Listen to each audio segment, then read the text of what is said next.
ஹல்லேலூயா.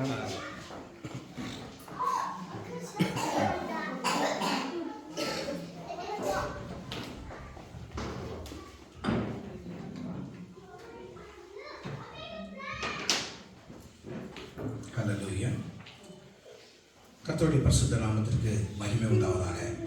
இந்த காலை வேளையிலும் ஆண்டவர் நம்மை அழைத்ததற்கு ஒரு நோக்கம் உண்டு. ஹல்லேலூயா.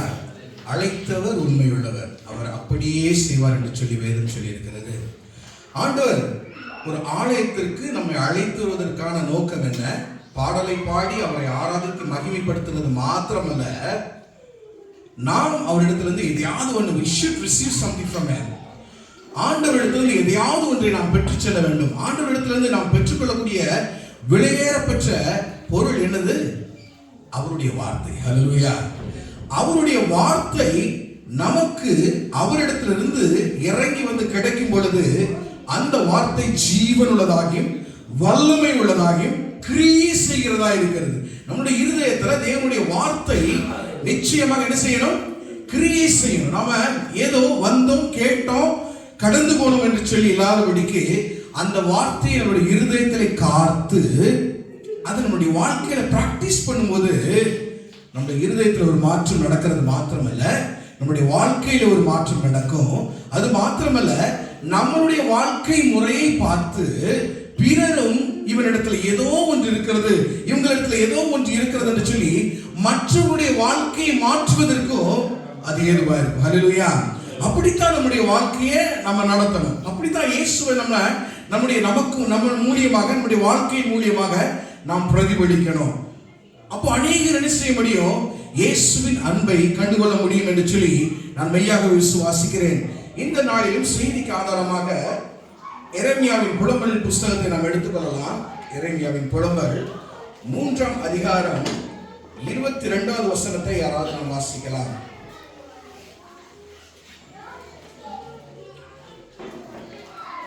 எரேமியாவின் புலம்பல்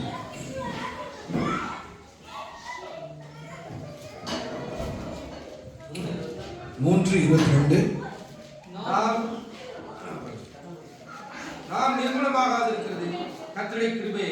நாம் நிர்மூலமாகாதிருப்பது கர்த்தருடைய கிருபையே,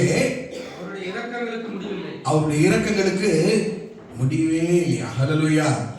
நாம் நிர்மூலமாகாதிருப்பது கர்த்தருடைய கிருபை. இந்த உலகத்துல அநேக பாடுகளின் வழியா நாம் கடந்து போய் கொண்டிருக்கிறோம். அநேக துர்ச்செய்திகளை கேட்கிற பிள்ளைகளை கடந்து போனோம். எங்கு திரும்பினாலும் யுத்தங்களின் சத்தங்கள், எங்கு திரும்பினாலும் சமாதான குறைவுகள், எங்க திரும்பினாலும் ஒரு அன்பு இல்ல, ஒரு சகோதரத்துவம் இல்ல. தேவனுக்கு விரோதமாக திரளான கூட்டங்கள் நம்முடைய தேசங்களில் எழும்பி மிகவும் வல்லமையாக கிரியை செய்து கொண்டிருக்கிறது. எங்கு பார்த்தாலும் நமக்கு அடைக்கப்பட்டிருக்கிற வழிகள். இந்த வழிகளின் மத்தியில ஆண்டவர் நமக்கு என்ன சொல்றாரு?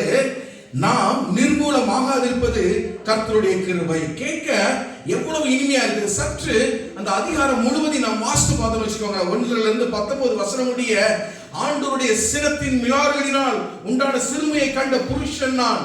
எரேமியா புலம்பி தவிக்கிறான், புலம்பி அழுகிறான். அவனுடைய வாழ்க்கையில, அவனுடைய ஊழிய பாதையில அவன் பெரிய தீர்க்கதரிசி தான். ஆண்டவரால் அபிஷேகம் பண்ணப்பட்டவன் தான். ஆண்டவரால் அவருடைய விரலினால் நாவை தொட்டு அபிஷேகம் பண்ணப்பட்ட ஒரு புருஷன் தான். ஆனாலும் அவனுடைய வாழ்க்கையில எங்க திரும்பினாலும் கஷ்டம், பாடு, நிந்தை, வேதனை. எதனால? அவனுடைய ஊழியத்தின் நிமித்தமாக. அவருடைய ஊழியத்தின் நிமித்தமாக அவன் போகிற இடத்துல அடி வாங்குறான். ராஜாவின் இடத்துல போய், உங்களுடைய ராஜ்யம் விழுந்து போகும், நீங்க இப்படி இருந்தீங்கன்னா தேவனுடைய கோபத்துக்கு ஆளாவீங்கன்னு சொல்லி அவன் போய் தீர்க்க தரிசனம் சொல்ற எல்லா இடங்களிலும் அவனை அடித்து துன்பப்படுத்தி சிறைப்படுத்தி அவனை பாடுகளுக்கு உட்படுத்துகிற ஒரு காரியம். தேவனுடைய வல்லமை தரித்திருக்கிறான். அவனுடைய தீர்க்க தரிசன வரங்களை பெற்றிருக்கிறான். எங்கு திரும்பினாலும் அவன் சொன்ன வார்த்தைகள் நிறைவேறுகிற ஒரு காரியம். ஆனாலும் அவனுடைய வாழ்க்கையில ஒரு தடுமாற்றம், ஒரு புலம்பல். அதனாலதான் அந்த புலம்பலின் அதிகாரத்தை அவர் எழுதியிருக்கிறாரு. அவருடைய வாழ்க்கையில எல்லா காரியத்தையும் அவர் உணர்ந்தவராய், வாழ்க்கையில பட்ட அனுபவங்கள், சகிச்ச எல்லா காரியத்தையும் அப்படியே ரீகால் பண்ணி இந்த புஸ்தகத்தை அவர் எழுதுறாரு. ஆனா எவ்வளவு பாடுகளின் மத்தியிலையும் எரேமியாவுக்கு ஒரு நம்பிக்கை இருந்தது. என்ன நம்பிக்கை தெரியுமா? என்ன நடந்தாலும் என் தேவன் என்னை ஒருபோது என்ன செய்ய மாட்டாரு, கைவிடவே மாட்டாரு. அதான் நீங்க 1ல இருந்து 19 வசனம் வரைக்கும் நீங்க வாசித்து பார்த்தீங்கன்னா அவனுடைய புலம்பல் எல்லாவற்றையும் தெரியும். ஆனா but still we are consumed because his comfort fail not. தேவனுடைய இரக்கம், அவருடைய கம்ஃபோர்ட் நம்மள நிரப்பி இருக்கிற வரைக்கும் நாம ஒருபோதும் என்ன செய்ய மாட்டோம், தளர்ந்து விழுந்து விடவே மாட்டோம். எரேமியாவின் புலம்பலில அந்த 3வது அதிகாரத்துல 25-26 வசனத்தை எடுத்து வாசிங்க. தமக்கு காத்திருக்கிறவர்களுக்கும் தம்மை தேடுகிற ஆத்துமாவுக்கும் கர்த்தர் நல்லவர். 26 என்ன சொல்லுது? கர்த்தருடைய ரட்சிப்புக்கு நம்பிக்கையோடு காத்திருப்பது நல்லது. நம்முடைய வாழ்க்கையில வருகிற எல்லா பாடுகளின் மத்தியிலும் நமக்கு இருக்கிற அந்த நம்பிக்கை, அவர் நிச்சயமாக ஒரு நாள் இந்த பாடுகளில் இருந்து நம்மை ரட்சிக்க வல்லவராய் இருக்கிறார் என்கின்ற அந்த நம்பிக்கை நமக்குள்ள இருக்கிற வரைக்கும் நம்ம என்ன செய்ய போறதில்ல, விழுந்து விட போகிறதே இல்லை. அதிலே 31-32 பிச்சைகளுக்கு வாசிங்க. ஆண்டவர் என்றென்றைக்கும் கைவிட மாட்டார். அவர் சஞ்சலப்படுத்தினாலும் தமது மிகுந்த கிருபையின்படி நமக்கு இறங்குவார். ஹல்லேலூயா! இவ்வளவு ஒரு ஆறுதலான வார்த்தை பாருங்க. இவ்வளவு அன்பான தேவனாய் இருக்கிறார், இவ்வளவு ஆறுதலின் தேவனாய் இருக்கிறார், நம்மளை கம்ஃபோர்ட் பண்ணக்கூடிய ஒரு நல்ல மீட்பராய் இருக்கிறார். ஆனாலும் ஏன் நம்ம இந்த பாடுகளுக்குள்ளாய் கடந்து செல்கிறோம்? ஏன் இந்த கஷ்டங்கள் இந்த உலகத்துல நமக்கு கொடுக்கப்பட்டிருக்கிறது? ஏன் இந்த உலகத்துல அநேக பாடுகளின் வழியாய் நாம் கடந்து போக வேண்டியது அவசியமா இருக்கிறது என்று சொல்லி சற்று நாம் பார்த்தோம்னா, புலம்பல் 3ஆம் அதிகாரம் 33வது வசனத்தை வாசிங்க. அவர் மனப்பூர்வமாய் மனுபுத்திரரை சிறுமையாக்கி சஞ்சலப்படுத்துகிறது கிடையவே கிடையாது. அவர் மனப்பூர்வமா எந்த மனுஷனையும் எந்த மனுஷியும் இந்த பாடுகளின் வழியா தான் நீங்க நடந்து வரணும்னு சொல்லி மனப்பூர்வமாய் நம்மை ஒப்பு கொடுக்க அவர் ஆயத்தமாக இல்லாத தேவன். ஹல்லேலூயா! ஏன் இந்த பாடுகள் நம்முடைய வாழ்க்கையில வைக்கப்பட்டிருக்கிறது? ஏன் இப்படிப்பட்ட பாதையில நாம் கடந்து செல்ல வேண்டிய ஒரு சூழ்நிலை ஏற்படுகிறது என்று சொல்லி நாம் பார்த்தா, யாக்கோபு 1ஆம் அதிகாரம் 13-15 வசனங்கள் நாம் எடுத்து வாசித்து பார்க்கும்போது அங்க என்ன எழுதப்பட்டிருக்கிறது? சோதிக்கப்படுகிற எவனும் நான் தேவனால் சோதிக்கப்படுகிறேன் என்று சொல்லாதிருப்பானாக. தேவன் பொல்லாங்கினால் சோதிக்கிறவர் அல்ல, மாறாக ஒருவரையும் அவர் சோதிக்கிறவரும் அல்ல. நல்ல கவனிங்க இந்த வாசனத்தை. அவனவன் தன் சுய இச்சையினாலே இழுக்கப்பட்டு சிக்குண்டு சோதிக்கப்படுகிறான். பின்பு என்னாகுது? பின்பு இச்சையானது கர்ப்பம் தரித்து பாவத்தை பிறப்பிக்கும். பாவம் பூரணமாகும் போது மரணத்தை பிறப்பிக்கிறதா. ஹல்லேலூயா! நல்லா கவனிங்க. இந்த வாழ்க்கையில சில நேரங்கள்ல நம்ம ஆண்டவரை துணிகரமா நோக்கி, ஏன் ஆண்டவரே, ஏன் இந்த பாடுகளை நீங்க அனுமதிச்சீங்க? ஏன் இப்படிப்பட்ட ஒரு காரியத்துக்குள்ள நடத்துறீங்க? நிச்சயமாக நான் அந்த பாதையில கடந்து போய் தான் ஆகணுமா? உங்களுக்கு நான் உத்தமனா இருக்கிறேனே, பைபிள் வாசிக்கிறேனே, ஆலயத்துக்கு போறேனே, எல்லாவற்றையும் முடிந்த அளவுக்கு நான் நேர்மையா நடந்து கொள்கிறேனே என்று சொல்லுகிற தேவ பிள்ளைகளுக்கு ஆண்டவர் இன்றைக்கு நினைப்பூட்டுகிற வசனம் என்ன? சோதிக்கப்படுகிற எவனும் தேவனால் சோதிக்கப்படுகிறேன் என்று சொல்லாதிருப்பானாக. மாம்சத்தின் இச்சை நமக்குள்ள வெளிப்படும் பொழுது இந்த மாம்சம் அநேக தேவைகளை நம்மிடத்துல இருந்து கேட்குது. நம்முடைய மனசுக்குள்ள அது விதைக்கிறது விதைகளை. என் மாம்சம், உன்னுடைய மாம்சத்துக்கு இது தேவை, இது தேவை, இந்த விதமான ஆசை உனக்கு இருக்கிறது, இதெல்லாம் நீ வெளியே கொண்டு வா. உலகத்தில் இருக்கிற இந்த பணம், பதவி, ஆசை, இந்த இச்சை எல்லா காரியத்துக்குள்ளும் நம்முடைய மாம்சத்தை இழுத்து செல்கிறது. என்ன? நம்முடைய மாம்சத்தில் இருக்கிற ஒரு இச்சை. அது எல்லா மனுஷனுக்குள்ளும் அது பரவலாக காணப்படுகிறதா. அதனால ஆண்டவர் சொல்றார், என்னைக்கு நம்முடைய இருதயம் நம்முடைய மாம்சத்தின் பேச்சை கேட்குதோ அன்னைக்கு ஆவி, நமக்குள்ள இருக்கிற அந்த ஆவி சோர்வடைய ஆரம்பிக்கிறது. பரிசுத்த ஆவியானவர் நாம் ஒரு பாவத்துக்குள்ள விழும் பொழுது அவர் நம்மை எச்சரிக்கிறார். இந்த காரியம் உனக்கு தகுதியானதல்ல, இந்த காரியத்தை நீ செய்கிறது உனக்கு தகுதியானதல்ல, இந்த காரியத்தை நீ செஞ்ச எனக்கு பிரியமான பிள்ளையா இருக்க முடியாது என்று சொல்லி அநேக வேளைகளிலே நம்மை அவர் என்ன செய்கிறாரு, நம்முடைய இருதயத்திலிருந்து பேசுகிறார். ஆனா நம்ம சில வேளைகளிலே அவருடைய பேச்சை கேட்டு அதை விட்டு விலகுகிற பிள்ளைகளாக இருக்கிறோம். பல வேளைகளிலே நாம் அந்த தூண்டுதலை நாம் எண்ணம் கொள்ளாதபடிக்கு நம்முடைய மாம்சத்திற்கு இடம் கொடுத்து அவைகளை நாம் என்ன செஞ்சிடும், ஏதாவது ஒரு வகையில தேவனுக்கு விரோதமான பாவத்தை நாம் செய்து விடுகிறோம். பிரியமானவர்களே, அது ஆண்டவர் சொல்றார், சோதிக்கப்படுகிற யாரா இருந்தாலும் சரி, என்னால சோதிக்கப்படுகிறேன் என்று தயவு செஞ்சு சொல்லாதீங்க.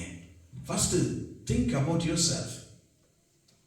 Examine yourself first. உங்களுடைய இருதயத்தை முதல்ல நீங்க என்ன செஞ்சீங்க, நீங்க சோதித்து பாருங்க என்று சொல்லி வேதம் சொல்லுகிறது. 16வது வசனம் இப்படி சொல்லுது பாருங்க, என் பிரியமான சகோதரரே மோசம் போகாதிருங்கள், மோசம் போகாதிருங்கள்.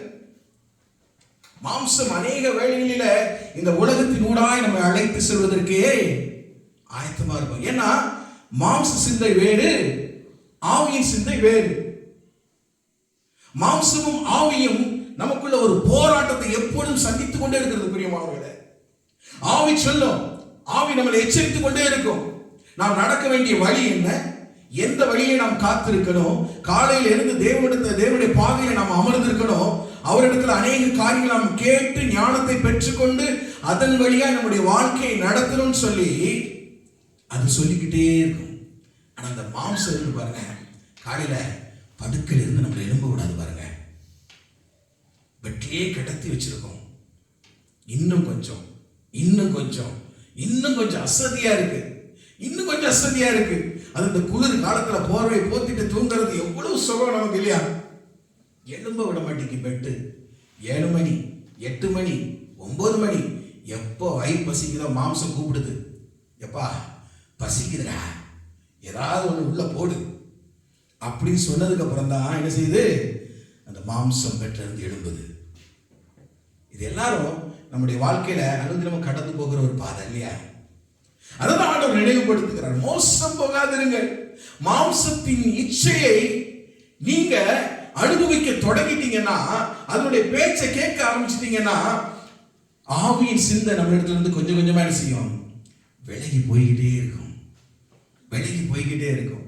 தேவனுடைய அந்த பரிசுத்த வார்த்தை நம்ம இடத்துல பேச விடாதபடிக்கு நம்ம என்னைக்கு மாம்சத்துக்கு இடம் கொடுக்கிறோமோ அந்த தேவனுடைய வார்த்தை நம்ம விட்டு அகன்று போய்கிட்டே இருக்கும். பிரியமானவர்களே, நான் என்னுடைய வாழ்க்கையில அநேக நேரங்களை நான் அதை எக்ஸ்பீரியன்ஸ் பண்ணியிருக்கிறேன். நான் இன்னைக்கு மயக்க பிடிச்சி தேவனுடைய வார்த்தையை பேசுகிறேன்னு ரொம்ப பரிசுத்தமா 24 மணி நேரமும் வாழ்ந்துகிட்டு இருக்கேன்னு அர்த்தமா? கிடையவே கிடையாது. யாரு தேவனுடைய வார்த்தையில, அவருடைய நீதியில, அவருடைய வசனத்துல நாம நினைச்சு நிக்கலன்னா, அவரோடு ஜெபித்து அவரிடத்துல இருந்து ஒவ்வொரு நாளும் புதிய கிருபையை நாம் பெறாவிட்டா, நாம இந்த மாம்சத்தின் இச்சைக்கு தன்னால நம்முடைய இருதயத்தை இடம் கொடுத்து என்ன செஞ்சிருவோம், மாம்சத்தின் வழியாய் நடந்து போக நம்மை தீர்மானித்து விடுவோம். பிரியமானவர்களே, அதான் மாம்சமும் பலவீனமா இருக்குது, ஆவி உற்சாகம் தான். ஆனா உங்க மாம்சத்தில் ஒரு பலவீனம் கொடுக்கப்பட்டிருக்கிறது. எல்லாருடைய மாம்சத்திலும் எந்த சிந்தை இருக்கிறது, உலகத்தின் சிந்தை, உலகத்தின் கவலை, உலகத்தின் பாடு. இந்த பாடுகளில் இருந்து மீள்வது நமக்கு மிகவும் கடினமான ஒரு காரியம். பிரியமானவர்களே, அதுதான் ஆண்டவர் சொல்றார், every day we have to renew ourselves with God. காலையில எழுந்து அவருடைய கிருபைக்காய் காத்திருக்கிற பிள்ளைகளுக்கு நீதியின் சூரியன் அவர் மீது வந்து உதிக்கும் பொழுது, கர்த்தரே நித்திய வெளிச்சமாயிருப்பா, உன் துக்க நாட்கள் முடிந்து போயின, உனக்குள் இருள் இனி இருப்பதில்லை. ஆனா அதுக்கு யார் வேணும் கூட, கர்த்தராகிய இயேசு கிறிஸ்துவும் அந்த பரிசுத்த ஆவியானவருடைய வழி நடத்தலும் நம்மளோடு கூட என்றென்றைக்கும் இருக்கப்படணும். அதுதான் அவர் மீண்டும் மீண்டும் சொல்றாரு, நீங்க என்ன செய்யுங்க, மோசம் போகாதீங்க. இன்னும் புலம்பல் 3ஆம் அதிகாரம் 40வது வசனத்துல இருந்து எடுத்து வாசித்து பாருங்க. 40-41.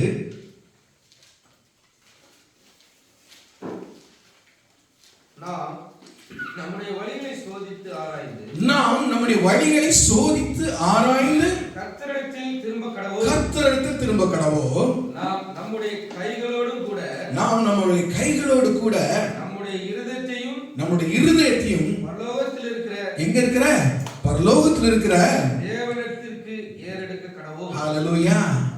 பரலோகத்தில் இருக்கிற தேவனிடத்துல நம்முடைய கைகளை ஏறெடுத்து என்றென்றைக்கும் அவரோடு கூட இணைந்து இருக்கிற ஒரு பாலத்தை கட்டுகிற ஒரு பிள்ளைகளா நாம் காலையில மொத்த வேலையை செய்யணும். காலையில எழுந்த உடனே முடங்கால் பிடிட்டு, ஆண்டவரே இந்த நாள் உம்முடைய நாளப்பா, கிருபையாய் தந்திருக்கிறீர். ராத்திரி உறங்கின எத்தனையோ பேர் இந்த உலகத்துல காலைகளை பார்க்கறது இல்லைங்களே. எத்தனை பேர் அந்த மாதிரி கடந்து போயிருக்காங்க தெரியுமா? ராத்திரியோட ராத்திரியா காலையில் சூரியனை அவங்க பார்க்கறது இல்ல. ஆனா நம்ம காலைதோறும் உங்களுடைய கிருபை புதியதா இருக்கிறதே சுவாமி என்று சொல்லி அவருடைய சமூகத்துல அந்த நாளுக்கான நன்றியை சொல்லி அந்த நாளுக்கான எல்லா அட்வைஸையும் அவர்களிருந்து வாங்கி நாம் அந்த பெட்ல இருந்து எழுப்பும் போதே நம்மளை அறியாத ஒரு உற்சாகம் நம்மளை நிரப்புகிறதை நம்ம உணர முடியும். ஹல்லேலூயா. எத்தனை பேர் அப்படிப்பட்ட ஒரு உற்சாகத்தை உணர்ந்திருக்கிறீங்க? தேவனுடைய வழிநடத்துதல் நம்முடைய வாழ்க்கைக்குள்ள வந்துச்சா போதும், உலகத்தின் பாடுகள் நம்மளை விட்டு தன்னால் அனுசிச்சிடும், அகன்று போயிடும். கஷ்டங்கள் இருக்கும், பாடுகள் இருக்கும், நிந்தைகள் இருக்கும். இதுதான் எல்லா வழிகளிலும் நாம் கடந்து போகக்கூடியதுதான். மாம்சம் இழுக்கிற இழுப்புக்கு நம்முடைய ஆவியை நம்ம ஒப்பு கொடுத்துட்டோம்னா தேவனுக்கும் நமக்கும் அது ஒரு பெரிய பிரிவை உண்டாக்கி விடுகிறது. அதனாலதான் சொல்லப்பட்டிருக்கிறது, சோதிக்கப்படுகிற எவனும் தேவனாலே சோதிக்கப்படுகிறேன் என்று சொல்லாதற்கு கடவனாக. நம்முடைய மாம்சத்துல இருக்கிற இந்த பலவீனம், இந்த முல்லை நாம் அகற்ற வேண்டியது மிக மிக அவசியமான ஒரு காரியமா இருக்கிறது. யாக்கோபு 1:21-22 இடத்தை நாம் வாசிக்கலாம். ஆகையால் நீங்கள் எல்லாவித அழுக்கையும் கொடிய துர்க்குணத்தையும் ஒழித்துவிட்டு, நீங்கள் எல்லா விதமான அழுக்கையும் கொடிய துர்க்குணத்தையும் ஒழித்துவிட்டு உங்கள் உள்ளத்தில் நாட்டப்பட்டதாயும் உங்கள் ஆத்துமாக்களை ரட்சிக்க வல்லமை உள்ளதாய் இருக்கிற வசனத்தை சாந்தமாய் ஏற்றுக்கொள்ளுங்கள். எதை ஏற்றுக்கணுமா? வசனத்தை சாந்தமாய் ஏற்றுக்கொள்ளுங்க. ஹல்லேலூயா. ஏன் இந்த இடத்துல சாந்தமாய் ஏற்றுக்கொள்ளுங்கள் என்று சொல்லி அந்த இடத்துல சொல்லப்பட்டிருக்கிறது? அதை ஒரு அண்டர்லைன் பண்ணி வச்சுக்கோங்க. சாந்தமாய் ஏற்றுக்கொள்ளணும். ஏன்னா பிறர் சொல்ற அட்வைஸ் நம்முடைய இருதயம் என்னைக்கு என்ன செய்யறது இல்லை, கேட்க ஒப்பு கொடுக்கிறதே இல்லை. இருதயத்துல ஒரு மேட்டிமை நமக்கு, எனக்கு நீ அட்வைஸ் பண்றியா, எனக்கு என்ன செய்யணும்னு எனக்கு தெரியும். அநேக வேலைகளில் நாமளே சொல்லுவோம் இல்லையா? சில நேரங்கள்ல நான் என் மனைவிட்டே சொல்லுவேன், ஏதாவது எனக்கு புத்திமதி சொல்லும்போது, அதெல்லாம் நான் பார்த்துக்கிறேன், அப்படி எனக்கு தெரியும், தன்னால வருது பார்த்துருங்க. ஏன்னா நம்முடைய மாம்சத்தில் அந்த சிந்தை எப்பொழுது இருக்கு? நான் என்கின்ற எண்ணம் நமக்குள்ள இருக்கிற வரைக்கும் தேவனுடைய வசனத்தை அப்படியே ஏற்றுக்கொள்கிற இருதயம் நமக்குள்ள வர்றதில்லை. அதனாலதான் பல வேளைகளிலே தேவனுடைய வசனம் நம்முடைய இருதயத்திலும் சிந்தையிலும் நிலை நிற்பதே இல்லை. முதல்ல நம்மை தாழ்த்தி அந்த வசனத்திற்கும் தேவனுடைய கரத்திற்கும் ஒப்பு கொடுக்கும் பொழுது அந்த வசனத்தை சாந்தமாய் என்ன செய்யணும்? நாம் ஏற்றுக்கொள்ளணும். அல்லாமலும் 22 வாசிங்க. அல்லாமலும் நீங்கள் உங்களை வஞ்சியாதபடிக்கு திருவசனத்தை கேட்கிறவர்களாய் மாத்திரம் அல்ல, அதன்படி செய்கிறவர்களாயும் இருங்கள். எப்படி இருக்கணும்? அதன்படி செய்கிறவர்களாயும் இருங்கள். ஹல்லேலூயா. எண்ணத்தினாலெனில் ஒருவன் திருவசனத்தை கேட்டும் அதன்படி செய்யாதவனானால் கண்ணாடியிலே தன் சுபாவம் முகத்தை பார்க்கிற மனுஷனுக்கு ஒப்பாயிருக்கிறான். ஹல்லேலூயா. மாம்சத்தின் சிந்தனை வந்துச்சா, சுபாவ முகம், அதுதான் அவர் சொல்றார். மாம்ச சிந்தை என்னது? நம்மளுடைய சுபாவம் தான் மாம்ச சிந்தை. நமக்குள்ள ஆட்டோமேட்டிக்கா நம்முடைய பிறவி குணம், நாம் பார்த்து வளர்ந்தது, கேட்டு வளர்ந்தது, நாம் செய்து வளர்ந்தது எல்லாம் நம்மளோடு நம்முடைய இருதயத்தோடு என்ன செய்து ஒட்டி இருக்கிறது. நம்முடைய சிந்தைகள் இன்னும் பல நேரங்களில் என்ன செய்யல, மாற நம்முடைய இருதயம் இடம் கொடுக்கிறதே இல்லை. ஏன்னா இது மாத்திரம் இருக்கட்டும், இது மாத்திரம் நான் வச்சுக்கிறேன், இது மாத்திரம் எனக்கு ஒரு சுகமா இருக்கு, இது மாத்திரம் எனக்கு ஆனந்தத்தை தருது, இந்த காரியத்தை மாத்திரம் நான் செய்துக்கிறேன், ஆண்டவருக்கு எனக்கு நான் பைபிள் வாசிக்கிறேன், ஜெபம் பண்ணிக்கிறேன், அதெல்லாம் என்கிட்ட இருக்கட்டும். பட் இந்த காரியமும் உலகத்தின் காரியமும் என்கிட்ட கொஞ்சம் இருக்கிறதுக்கு நான் அனுமதிச்சுக்கிறேன், கொஞ்சம் ஒட்டி இருக்கிறதுக்கு நான் இடம் கொடுத்துக்கிறேன். இன்று பல வேளைகளில நம்முடைய இருதயத்துல நாம் பலவீனமா இருக்கும் பொழுதுதான் நம்மளை சுவாப சிந்தைகள் என்ன செய்து நம்மளை ஆட்கொள்ள ஆரம்பிக்கிறது. அதுதான் ஆண்டவர் சொல்றார். அந்த சுவாபம் கண்ணாடியிலே தன் சுவாப முகத்தை பார்க்கிற மனுஷனுக்கு ஒப்பாயிருக்கிறான். அவன் தன்னைத்தானே பார்த்து அவளை விட்டு போனவுடனே தன் சாயல் இன்னதென்று மறந்து விடுவான். இதுக்கு மேல ஒரு எக்ஸ்பிளனேஷன் வேணும். ஹல்லேலூயா. இதுதான் நாம நம்ம பல வேளைகளில் நம்மளாவே நினைச்சுக்கோம், நான் ரொம்ப நல்லவன், நான் ரொம்ப நல்ல மனுஷன், அநேகருக்கு நான் உதவி செய்கிறேன், அநேகருக்கு நான் தீங்கு செய்கிறது இல்லை, நான் ஜெபம் நடத்துறேன், நான் வர்ஷிப் பண்றேன், தேவனுடைய காரியங்கள் எல்லாவற்றையும் ஓடி ஓடி செய்கிறேன் அப்படின்னு சொல்ற அன்பு சகோதர சகோதரிகளுக்கு ஆண்டவர் இன்னைக்கு நினைவுபடுத்துகிற ஒரு காரியம் என்ன தெரியுமா? உங்களுடைய மாம்சத்தில் இருக்கிற எல்லா பலவீனத்தையும் எடுத்து போட்டு உங்களை முழுசா என்கிட்ட நீங்க ஒப்படைக்கும் பொழுது உங்களை கொண்டு அநேக காரியங்களினால இந்த தேசத்தில் நடப்பிக்க முடியும். ஹல்லேலூயா. அதுதான் ஆண்டவர் நமக்கு ஆசைப்படுறார். ஆண்டவர் சொல்லியிருக்கார் இல்லையா, நான் தங்குகிற ஆலயம் பரிசுத்தம் உள்ளது, நீங்களே அந்த ஆலயம். நம்ம தான் அவருடைய ஆலயம். இந்த ஆலயத்தில் அசுசி இருக்கும் பொழுது இயேசுவானவர் வந்து அங்கு இறங்கி வேலை செய்ய முடியாதபடிக்கு நம்முடைய மாம்சத்துல ஒரு தடை இருக்கிறது. He can't able to penetrate our heart. அங்கதான் பிரச்சனை ஆரம்பிக்குது. அப்ப நம்ம அங்கேயும் இல்லாம இங்கேயும் இல்லாம, அதான் ஆண்டவர் சொல்றாரு, இப்படிப்பட்டவர்களை என் வாய்களினால் வாந்தி பண்ணி போடுவேன். அனலும் இல்லாம குளிரும் இல்லாம ஒரு கம்ஃபர்ட் சோன்ல யாரெல்லாம் நம்ம இருக்க நினைக்கிறோமா, நம்ம எல்லாம் ஆண்டவருக்கு உகந்த பிள்ளைகள் அல்ல பிரியமானவர்களே.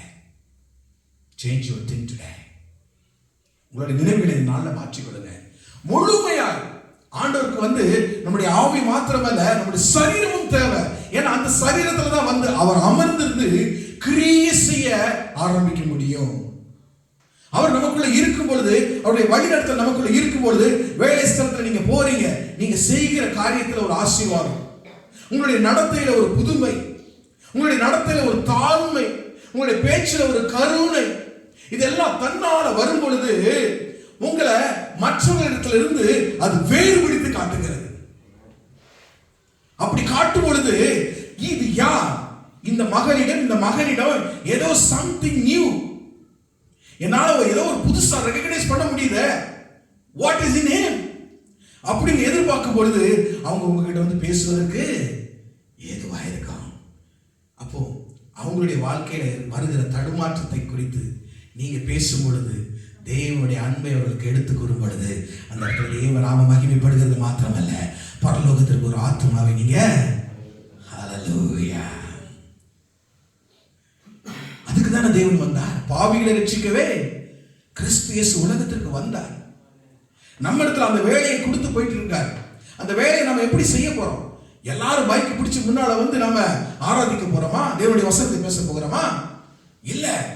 நம்முடைய வாழ்க்கையிலே, நம்முடைய நடத்தைகளிலே, நம்முடைய சாட்சிகளிலே தேவனை, தேவனுடைய பிரசன்னத்தை பிரதிபலிக்கும் பொழுது நம்ம எல்லா இடத்துலயும் ஆட்டோமேட்டிக்கா ஒரு சுவிசேஷகனாய், ஒரு சுவிசேஷகியாய் நம்மள அறியாம நம்ம நினைச்சுக்கிறோம் நடக்கும். ஹல்லேலூயா. சிலர் வந்து நீங்க உங்ககிட்ட எல்லாம் பேசும்போது சொல்லுவாங்க, அண்ணே உங்ககிட்ட பேசினா ரொம்ப ஆறுதலா இருக்கனே, அக்கா உங்ககிட்ட பேசினா என்ன அறியாம ஒரு ஆறுதல் வருது. அந்த ஆறுதல் எங்க இருந்து வருது? தேவனிடத்துல இருந்து கடந்து வருகிறது பிரியமானவர்களே. அதுதான் ஆண்டவர் சொல்றாரு. நம்ம ஆண்டவருக்குரிய காரியங்களை நாம் செய்யும் பொழுது சகலமும் எல்லாமே எப்படி இருக்குதா? தீத்து 1ஆம் அதிகாரம் 15வது வசனமும் 16வது வசனமும் வாசிங்க. அங்க எவ்வளவு கண்டிப்போட அந்த காரியத்தை சொல்லப்பட்டிருக்கு பாருங்க. தீத்து 1:15-16.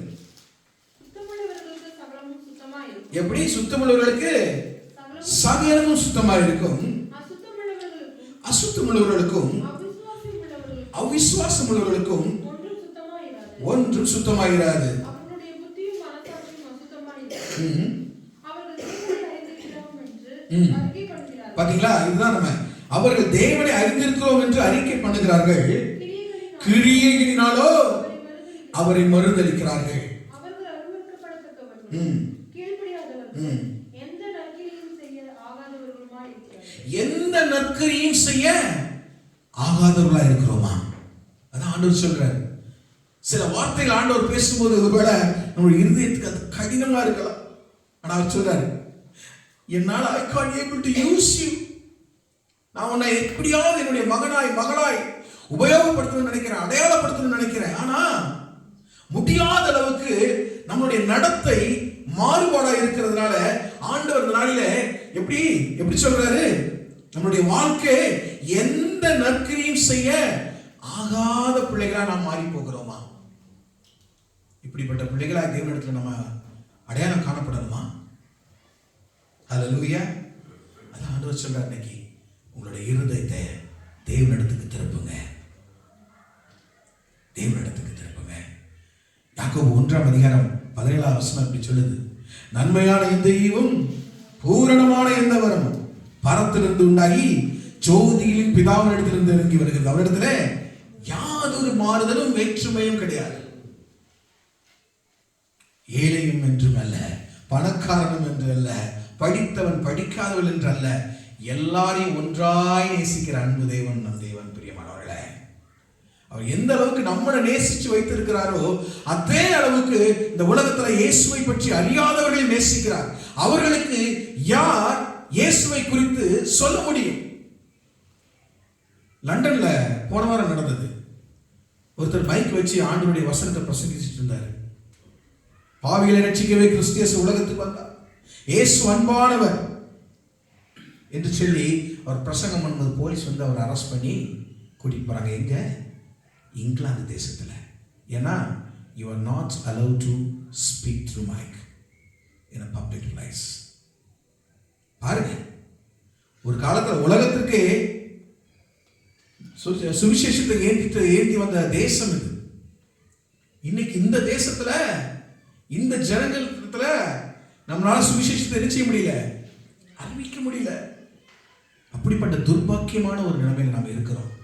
நம்ம இந்திய தேசத்தை கொஞ்சம் பாருங்க, அங்க நடக்கிற காரியங்கள் எல்லாம், ஆலயங்களை இடிக்கிறாங்க, ஊழியர்களை அடித்து துன்பப்படுத்துறாங்க, கொலை செய்யறாங்க.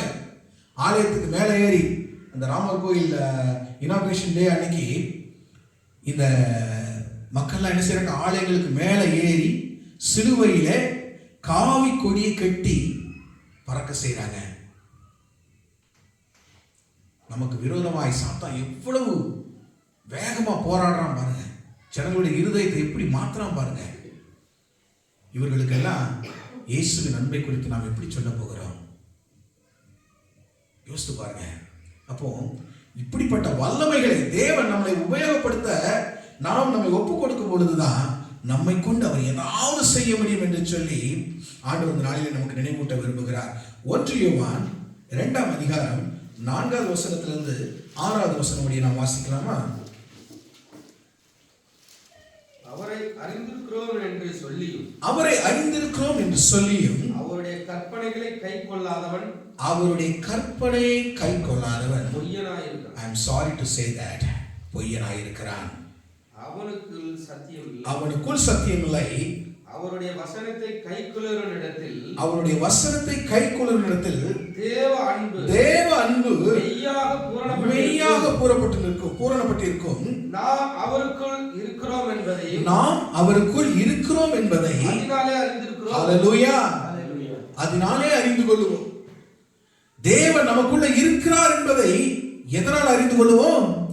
தேவ அன்பு மெய்யாக நமக்குள்ள பூரணப்பட்டிருக்கும் பொழுதுதான் அவர் நமக்குள்ள இருக்கிறார் என்பதை பிறர் அடையாளம் கொள்வதற்கு அது வசதியா இருக்கும். பிரியமானவர்களே, அதான் ஆண்டவர் இந்த நாள்ல ஒரு மிகப்பெரிய ஒரு சேலஞ்சை நம்ம இடத்துல எடுக்க சொல்றாரு. கையில நாம போராயுத வர்க்கத்தை தரித்துக் கொள்ளணுமா? இயேசுவின் இடத்துல இருந்து போராயுத வர்க்கங்களை நாம் வாங்கி வச்சுக்கணும். அவருடைய சத்தியத்தை நம்ம அணிந்திருக்கணும், மார்க்கட்சியை அணிந்திருக்கணும். அவருடைய நீதி நமக்குள்ள இருக்கணுமா, அவருடைய பரிபூரணமான அந்த அன்பு நம்மிடத்திலிருந்து வெளிப்படணுமா. இப்படி வெளிப்படும் பொழுது அநேக தேவனை அறிந்து கொள்ள முடியுமே. இதுதான் வழி. இப்படித்தான் ஆண்டவர் நம்ம என்ன செய்ய முடியும், பிரதிபலிக்க முடியும். இந்த கடைசி காலத்துல நமக்கு விரோதமாய் பொல்லாத சாத்தான் மிக வேகமாக போராடிட்டு இருக்கிறான். அவனை மேற்கொள்வதற்கான எந்த சக்தியை நாம் வாங்க வேண்டுமோ அந்த சக்தியை தேவனிடத்துல வாங்காது இருந்தா நம்முடைய வாழ்க்கை மூலியமாக பிறருக்கு நாம் பிரதிபலிக்க முடியவே முடியாது. அதான் அவர் சொல்றார், தேவ உண்மையான அந்த பூரணமான அன்பு நமக்குள்ள இல்லைன்னா நாம என்ன செய்ய முடியாது, அதை வெளிப்படுத்த முடியாது, நம்மளை அடையாளம் காட்டிக்கொள்ள முடியாது. நம்ம 10-11 அந்த உலகத்துல வாழ்கிறத விரும்புகிறோமா, இல்லை தேவனுக்கு சாட்சி உள்ள பிள்ளையாய் வாழ விரும்புகிறோமா? அதுதான் இன்னைக்கு நாம முடிவு பண்ண வேண்டியது அவசியமா இருக்கிறது. 6வது வசனம் எப்படி சொல்லுது பாருங்க, அவருக்குள் நிலைத்திருக்கிறேன் என்று சொல்லுகிறவன் அவர் நடந்தபடியே தானும் நடக்க வேண்டும். அவர் நடந்தபடியே. இயேசுவானவர் எப்படி நடந்தார்? அன்னைக்கு கூட சொன்னாங்க ஜெபம் பண்ணும்போது, அப்போஸ்தலர் 10ஆம் அதிகாரம் 31ஆம் வசனத்துல வாசி பார்த்தீங்கன்னா தெரியும். அப்போஸ்தலர் 10ஆம் அதிகாரம் 31 எடுத்து வாசித்து பாருங்க.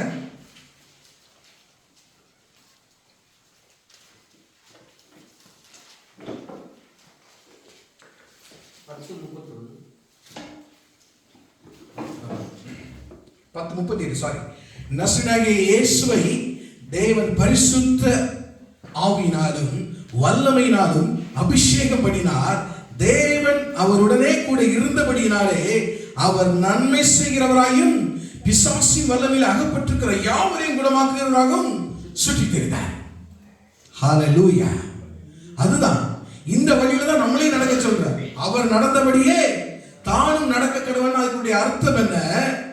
நசரேயனாகிய இயேசுவை தேவன் பரிசுத்த ஆவியினாலே நிரப்பி இருந்தாராம்.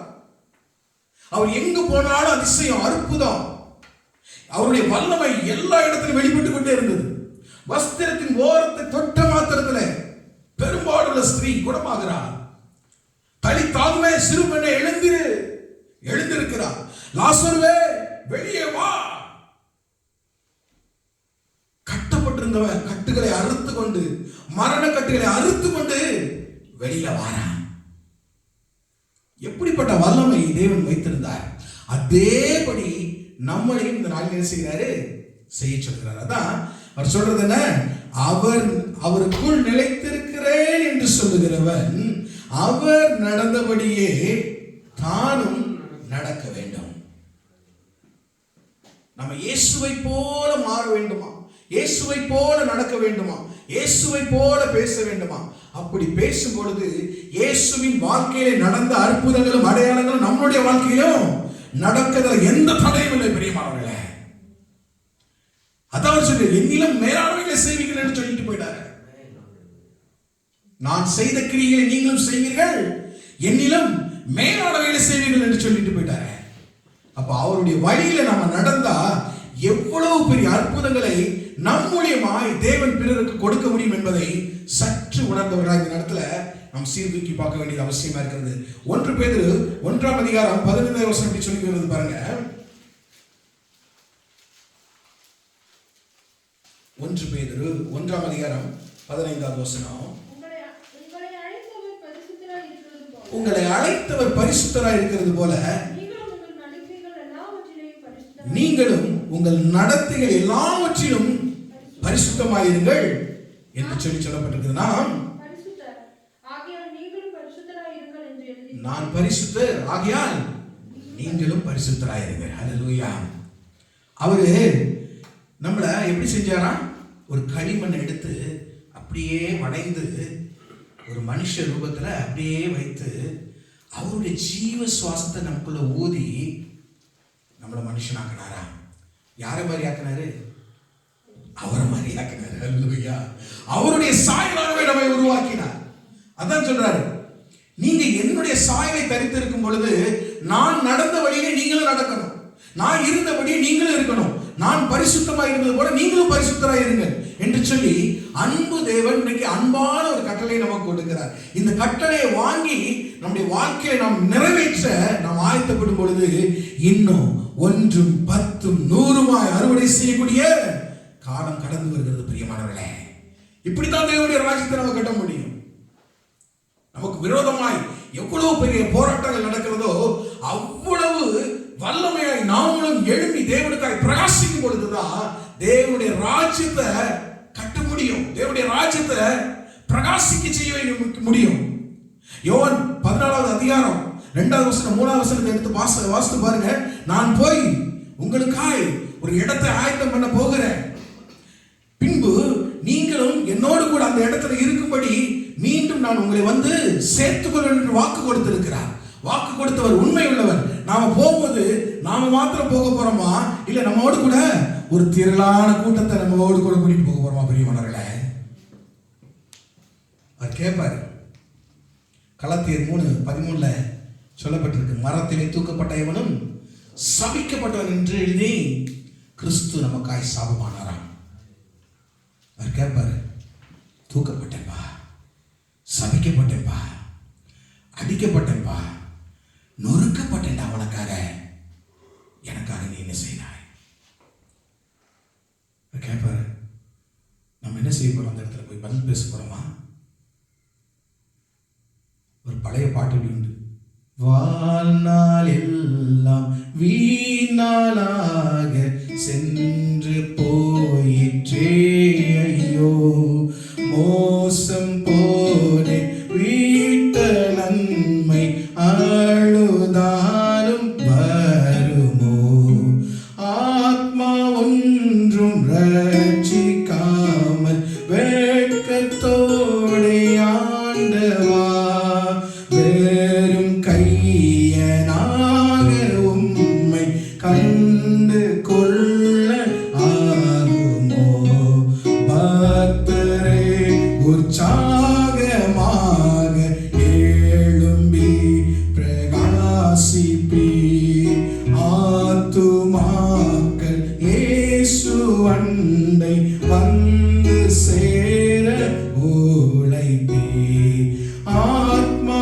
ஒன்றும் ரட்சிக்காமல் வெட்கத்தோடே ஆண்டவா, வெறும் கையனாக உம்மை கண்டு கொள்ளல் ஆகுமோ. இந்த நாளிலே நம்முடைய இருதயத்தை தேவனிடத்தில் ஒப்பு கொடுப்போம். ஆண்டவரே, ஒரு ஆத்மா கூட ரட்சிக்காம உம்மிடத்துல நான் வந்து உம்முடைய முகத்தை நான் எப்படி பார்க்க முடியும் சுவாமி? தாயின் கருவிலே உன்னை தெரிந்து கொண்டேன், உன்னை பெயர் சொல்லி அழைத்தேன், நீ என்னுடையவன் என்று சொல்லி வாக்கு கொடுத்து எங்க அம்மாவுக்கும் எங்க அப்பாவுக்கும் என்ன கொடுத்தீங்களே சுவாமி. நான் உமக்காக இத்தனை ஆண்டுகள் நான் அந்த பூ உலகிலே வாழ்ந்திருக்கிறேனே, நான் என்ன செய்து விட்டேன்? இல்லை, இனிமேதான் நான் என்ன செய்ய போறேன்ப்பா? உம்முடைய ராஜ்யத்திற்கு என்று ஒரு செங்கலையாவது நான் எடுத்து வைத்திருக்கிறேனா சுவாமி என்று சொல்லி இந்த நாளில் நம்முடைய இருதயத்தை சீர்தூக்கி பாருங்க. ஆண்டவரிடத்துல கேளுங்க. ஆண்டவர் சொல்றார், வருத்தப்பட்டு பாரம் சுமக்கிறவர்களே, நீங்கள் எல்லாரும் இடத்துல ஓடி வாங்க, நான் உங்களுக்கு இளைப்பாறுதல் தர ஆயத்தமா இருக்கிறேன்.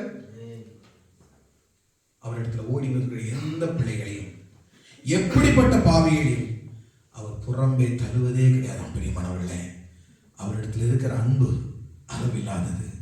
அந்த அன்பு உச்சந்தலையிலிருந்து உள்ளம் கால் வரையிலும் இந்த வேளையில நம்மை நிரப்ப நாம் ஒப்பு கொடுக்கும் பொழுது தேவனுடைய வல்லமை தரித்தவர்களாய், பேராயுத வர்க்கத்தை தரித்தவர்களாய் நீங்களும் நானும் இந்த நாளிலே மாறிவிட முடியுமே பிரியமானவர்களே.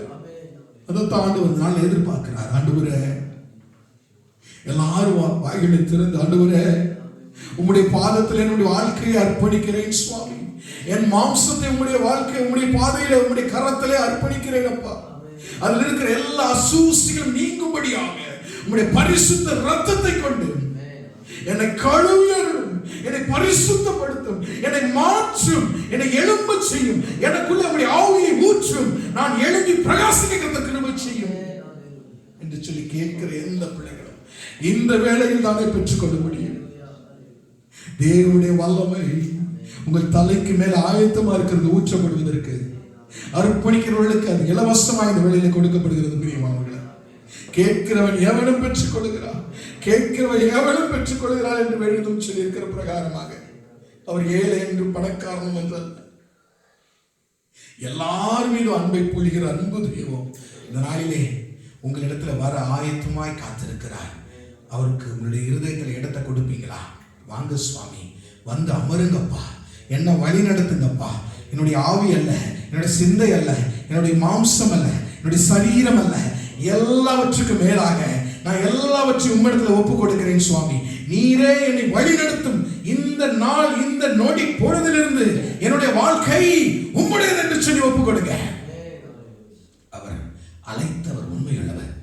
அவர் அப்படியே செய்வார், அப்படியே செய்வார். எழும்பி பிரகாசிக்க பண்ணுவார். உங்களை அவருடைய பிள்ளையாய், சொந்த பிள்ளையாய் மாற்றுவார். அவருடைய ராஜ்யத்துக்கு நாம போகும் பொழுது உண்மையும் உத்தமமான ஊழியக்காரனே, உன் எஜமானின் சந்தோஷத்துக்குள் பிரவேசி. எனக்காக இந்த உலகத்தில் நீ பட்ட பாடுகள் எல்லாம் போகும்.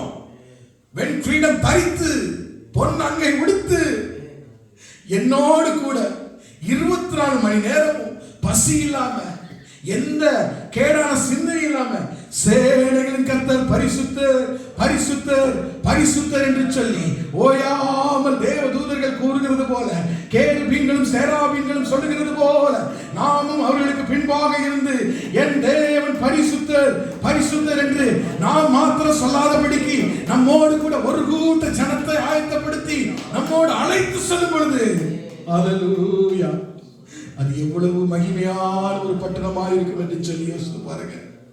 இவ்வுலக வாழ்க்கை நமக்கு 70 வருஷம், பலத்தின் மிகுதியால் 80 வருஷம் முடிந்து போகும். அதற்கு பின்பு ஒரு வாழ்க்கை இருக்கிறதே, அந்த வாழ்க்கைக்கு நாம் என்ன ஆயத்தப்படுத்தி இருக்கிறோம்?